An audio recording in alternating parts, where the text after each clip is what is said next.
করবে ঠিক স্কাউটের পিছনে থাকবে আপনার প্রিয় দর্শক, আসসালামু আলাইকুম।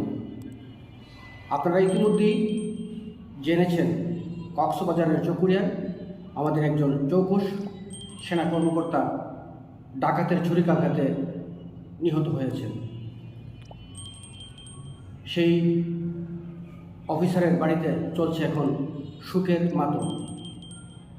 আসলে কেন তিনি ডাকাতের ছুরিকাঘাতে নিহত হলেন তার কিছু ব্যাখ্যা, কিছু বিস্তারিত তথ্য আমরা পেয়েছি, যা একজন সেনা কর্মকর্তা, অবসরপ্রাপ্ত একজন সেনা কর্মকর্তা তিনি বিশ্লেষণ করেছেন।